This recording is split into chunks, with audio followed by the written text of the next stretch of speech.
आज की वीडियो में मैप सेंसर की वर्किंग, ये कैसे काम करता है, इसका फंक्शन, इसे किस लिए लगाया जाता है और इसकी लोकेशन। मैप सेंसर से बनने वाले ऑलमोस्ट हर डीटीसी कोड पर नज़र डालेंगे और मल्टीमीटर के साथ कैसे इसे टेस्ट किया जाता है ये भी जानेंगे इस वीडियो में। मैप सेंसर यानी कि mass air flow sensor, manifold absolute pressure sensor engine के इनटेक मैनिफोल्ड के अंदर दबाव को माप कर काम करता है।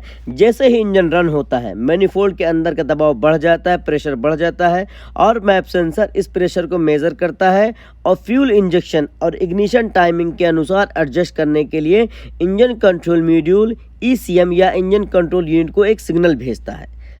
मैप सेंसर आमतौर पर एक छोटा, पतला और नाजुक डायफ्राम होता है जो इनटेक मैनिफोल्ड के प्रेशर के संपर्क में आता है।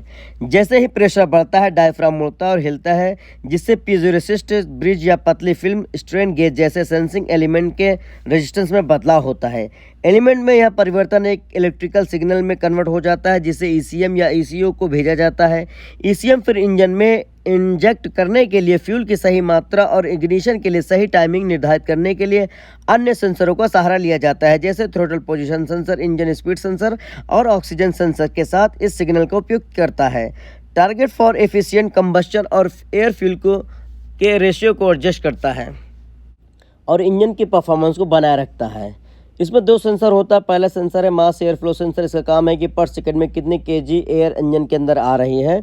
और दूसरा सेंसर है IAT सेंसर। यह सेंसर इंजन के अंदर आ रही एयर के टेम्परेचर को मेजर करता है और चेक करता है कि उसका टेम्परेचर कितना है, फिर इसका सिग्नल ECM को देता है। इस सेंसर के संकेत को उपरांत ECM डिसाइड करता है और फ्यूल एयर रेशियो की मिक्सर को सेट करता है। अब यहाँ मन में एक सवाल उठेगा कि मान लो कि मैप सेंसर यानी कि IAT सेंसर एयर का टेम्परेचर या प्रेशर को मेज़र करने में गलती कर बैठा और ECM को सिग्नल दे दिया कि एयर का टेम्परेचर लो है, तो इंजन पर क्या असर पड़ेगा और ECM किस तरह फ्यूल एयर रेशियो को कैसे एडजस्ट करेगा। अब यहाँ ECM क्या काम करेगा। अब यहाँ ECM इंजेक्टर के ऊपर पल्स बढ़ा देगा और अगर एयर टेम्परेचर ज़्यादा होगा तो पल्स कम कर देगा, तो इंजेक्टर की पल्स को कम कर देगा, जिससे कि इंजन पर कोई असर नहीं पड़ेगा। कितने टाइप के सेंसर होते हैं, तो ये सेंसर 4 से लेके 6 तारों का होता है। 4 तारों वाले सेंसर में 2 सिग्नल होते हैं, एक पॉजिटिव और एक नेगेटिव तारें होती हैं। 5 तारों वाले सेंसर में 2 सिग्नल के होते हैं, 2 पॉजिटिव होते हैं और एक नेगेटिव होते हैं।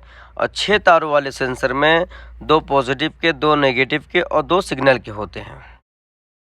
और ये रहे उसके फॉल्ट कोड्स। P0101 मास और volume air flow circuit range performance, P0102 मास और वॉल्यूम एयर फ्लो सर्किट लो इनपुट, P0103 मास और volume air flow circuit high, P0104 मास और volume air flow circuit intermittent और आखिर में है P0110 intake air temperature sensor 1 circuit.